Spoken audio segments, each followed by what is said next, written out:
এক মাসের মধ্যে সিলেট সুনামগঞ্জের মানুষ দুইবার বন্যায় আক্রান্ত হয়েছেন। ভারী বৃষ্টি এবং পাহাড়ি ঢলের কারণে সুরমার পানি, কুশিয়ার পানি তার বিপদসীমা অতিক্রম করে সিলেট সুনামগঞ্জের প্রায় 20 লক্ষ মানুষ দ্বিতীয়বারের মতো বন্যায় কবলিত হয়েছেন। প্রথম ধাপের 15 জুন থেকে সিলেট সুনামগঞ্জের মানুষ বন্যায় কবলিত হয়ে ব্যাপক ক্ষতিগ্রস্ত হয়েছেন। দ্বিতীয় ধাপের বন্যায় আবার সিলেট সুনামগঞ্জের মানুষ পবিত্র ঈদের যে আনন্দ, সে আনন্দ তারা করতে পারেনি। অনেকে আবার কুরবানি দিতে হিমশিম খেয়েছিলেন, অনেকে বিপদগ্রস্ত হয়েছিলেন। ইতিমধ্যে আমরা যেমনটা আবহাওয়া বার্তা জানিয়ে দিয়েছে, সিলেটে আবারও 3 দিন ভারী বৃষ্টি এবং পাহাড়ি ঢলের কারণে সিলেট সুনামগঞ্জের মানুষ আবারও বন্যায় আক্রান্ত হতে পারেন। বিগত বন্যার এখনো মানুষকে কাটিয়ে উঠতে পারেননি। এর মধ্যে যদি আবার আবহাওয়া বার্তা দেয় সিলেটের মধ্যে এবং সুনামগঞ্জের মধ্যে আবারও বন্যার আশঙ্কা থাকে, তা এই আশঙ্কা নিয়ে সিলেটের মানুষ ইতিমধ্যে রয়েছেন আতঙ্কিত। আপনারা জানেন ইতিমধ্যে সিলেটের সুনামগঞ্জের মানুষ ব্যাপক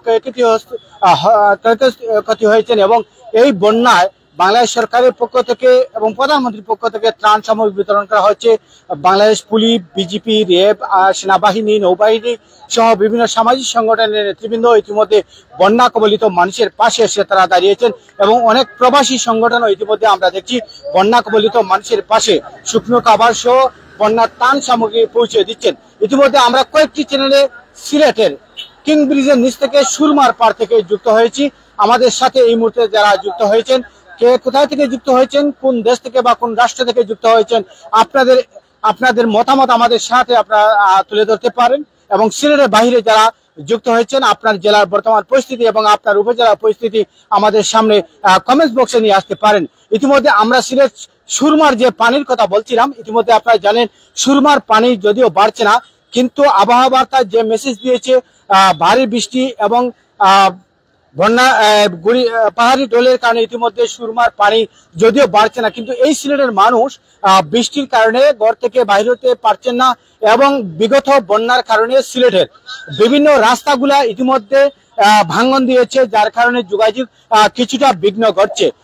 ইতিমধ্যে আমরা যদি বলি এই বন্যার বিগত 22-এর বন্যার যে দুর্যোগ বা ক্ষয়ক্ষতি হয়েছিলেন, মানুষ যে ঋণগ্রস্ত হয়ে গরু, ছাগল, বাড়িঘর নির্মাণ করেছিলেন, সেই নির্মাণের ঋণ এখনো শোধ করতে আবারও 2024 সালের একই মাসে দুইবারের বন্যায় এই সিলেটের সুনামগঞ্জের মানুষ ব্যাপক ক্ষয়ক্ষতি হয়েছেন। অনেকে আমাদের সাথে দেশ এবং প্রবাস থেকে যুক্ত হয়েছেন। অবশ্যই আপনাদের কমেন্টসে আপনাদের মতামত জানাতে পারেন এবং কমেন্টস বক্সে আপনারা কথা বলতে পারেন। আমরা এই মুহূর্তে সিলেট 10 লাইভ থেকে যুক্ত হয়েছি এবং আমাদের সাথে আরো কয়েকটি পেজ, সিলেটি চ্যানেল সহ আরো অনেকটি পেজ আমাদের সাথে যুক্ত রয়েছে, সোনালী সিলেট সহ আরো অনেক পেজ আমাদের সাথে যুক্ত। এই মুহূর্তে যদি আমরা সিলেটের সুরমার পারে একটু দৃশ্য দেখাই আপনাদের সাথে, বিগত কয়েকদিনের বন্যায় এই সিলেট সুরমার পারের মানুষের যে পরিস্থিতি আমরা দেখছি, ইতিমধ্যে অনেকের ঘর বাড়ি নষ্ট হয়ে গেছে। বন্যার পানি তাদের দৈনন্দিন জীবনে অনেক আসবাবপত্র বাসিয়ে নিয়েছে। অনেক মানুষ গবাদি পশু এবং অনেক নিত্য প্রয়োজনীয় জিনিস নিয়ে তারা হিমশিম খেয়েছিলেন। ইতিমধ্যে আমরা দেখেছি এখনো সিলেটের 7 লক্ষ মানুষ পানিবন্দী রয়েছেন, যার কারণে এই সিলেটের তৃতীয় দফার বন্যার আবহাওয়া বার্তা যখন তৃতীয়বারের মধ্যে সিলেট সুনামগঞ্জের মানুষকে সতর্ক বার্তা দিয়েছে, আবারও সিলেট সুনামগঞ্জের বন্যার আশঙ্কা রয়েছে। সেই আশঙ্কায় সিলেটের মানুষ আতঙ্কিত রয়েছেন।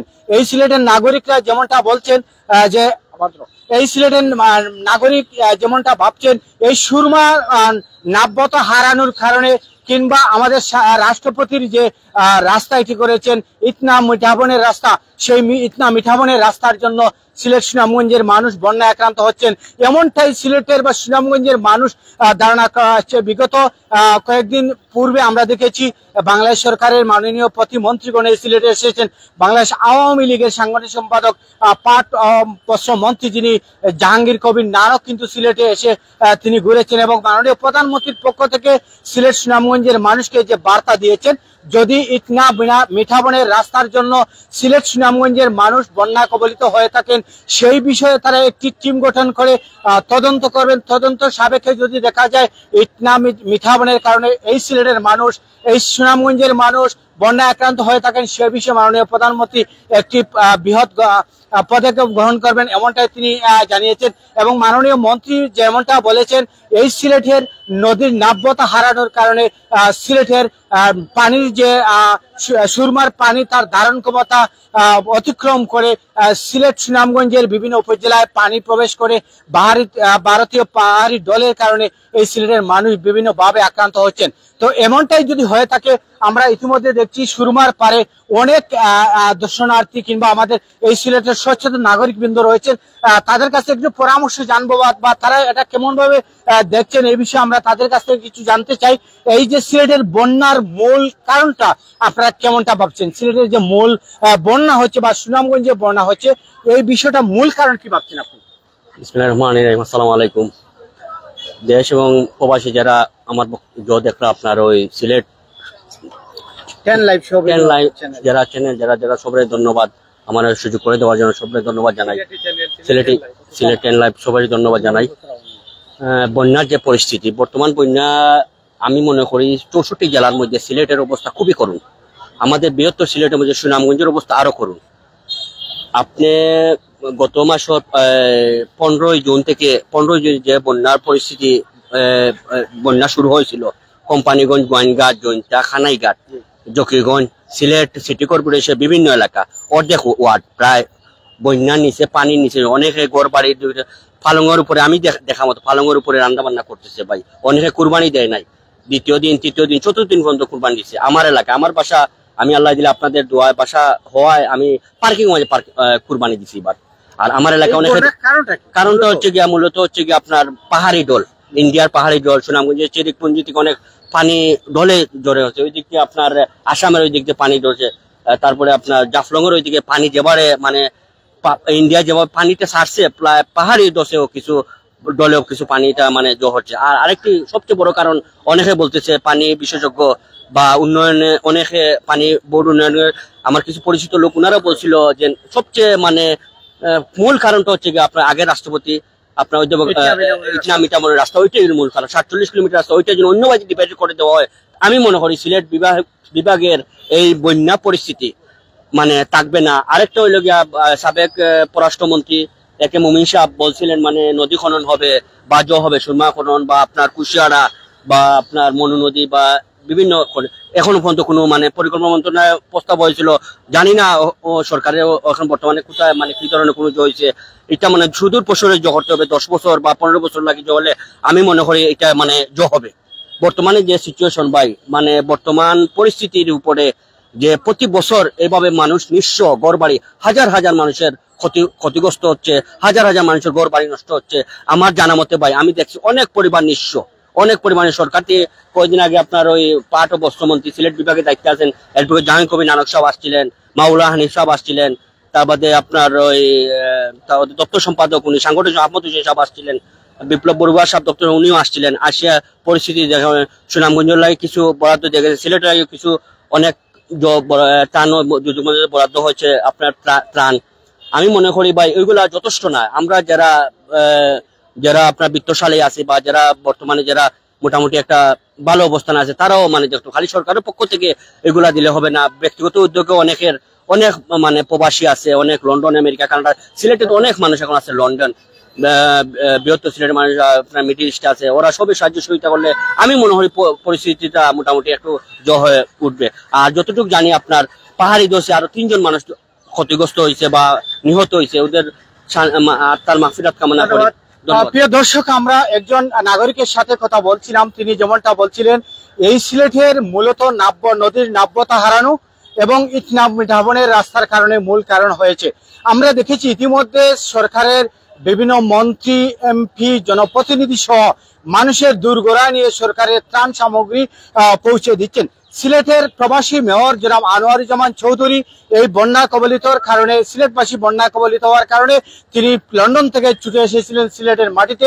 এসেই কিন্তু সিলেটের বিভিন্ন মন্ত্রী মহোদয়ের সাথে তিনি পরামর্শ করেছিলেন এবং এই সিলেট সুনামগঞ্জের মানুষকে কিভাবে বন্যার দুর্গত মানুষের পাশে দাঁড়াতে পারেন বা তাদেরকে সার্বিক সহযোগিতা করতে পারেন, তার জন্য তিনি দফায় দফায় মিটিং করেছেন।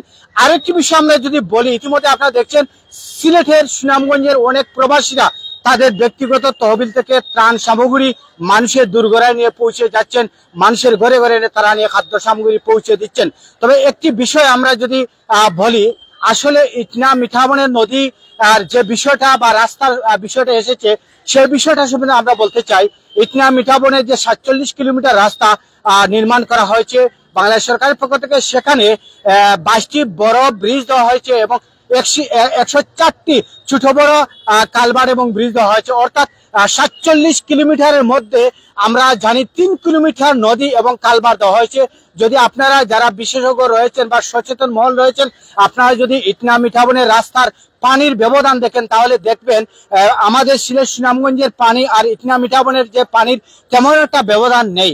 মূলত হচ্ছে নদীর নাব্যতা হারানো এবং নদীর মধ্যে বিভিন্ন খেকুগণ তাদের বাসা বাড়ি নির্মাণ করছেন এবং নদী দখল করার কারণে পানির যে গতিপথ যেটা সেটি বিভিন্নভাবে বাধাগ্রস্ত হচ্ছে, যার কারণে সিলেট সুনামগঞ্জের মানুষ বারবার বন্যা আক্রান্ত হচ্ছেন। আমরা আশা করি বা এই সিলেটের মানুষ, সুনামগঞ্জের মানুষ আশা করেন এই সরকারের যারা দায়িত্বশীল রয়েছেন তারা যেন এই বিষয়টি খতিয়ে যারা নদীর ধারে কাছে বা নদীর দখল করে যারা বাসাবাড়ি নির্মাণ করেছেন, মার্কেট নির্মাণ করেছেন বা নদীর বাধা গ্রস্ত করেছেন, তাদের বিরুদ্ধে একটি আইনগত ব্যবস্থা করবেন এবং নদীর যে অধিকার যেটা বা নদীর যে জায়গাটুকু সেটুকু যেন ফিরিয়ে আনতে পারেন বা সেই জায়গাটুকু দখল মুক্ত করতে পারেন, এমনটাই সিলেটবাসীর প্রত্যাশা রয়েছে। ইতিমধ্যে বাংলাদেশ সরকারের কাছে বিভিন্ন স্মারকলিপিও জমা হয়েছে। তবে একটি বিষয় সুনিশ্চিত যে সিলেটের নদী খননের জন্য সাবেক পররাষ্ট্রমন্ত্রী এ.কে.এম. আব্দুল মোমিনের কাছে যখন আমরা এই নদী খননের বিষয়টা নিয়ে আলোচনা করছিলাম বিগত কয়েকদিন পূর্বে, যখন তিনি সিলেটে এসেছিলেন, তখন তিনি বলছিলেন এই নদী খননের যে বিষয়টা, যদিও সরকার নদী খননের বিষয়টা একটি ঠিকাদারি প্রতিষ্ঠানকে দেওয়া হয়েছিল, সেই ঠিকাদারি প্রতিষ্ঠান কিন্তু তার মূল লক্ষ্যে পৌঁছতে পারেনি।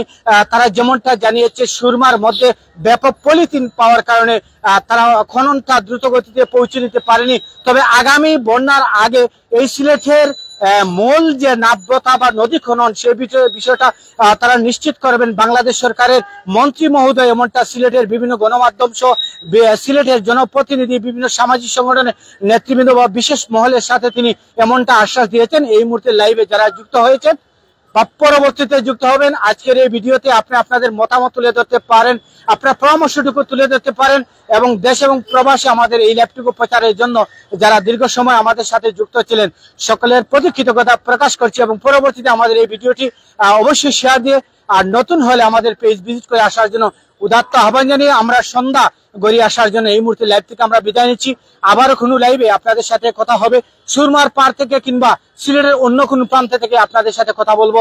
ততক্ষণ আপনারা আমাদের সাথে থাকবেন, সিলেটের 10 লাইভের সাথে, সিলেটি চ্যানেলের সাথে, সোনালী সিলেট সহ সকল পেজের সাথে যুক্ত থাকবেন। ভালো থাকবেন, সুস্থ থাকবেন। আপনাদের সকলের দীর্ঘায়ু কামনা করছি, সুস্থতা কামনা করছি। আল্লাহ হাফিজ।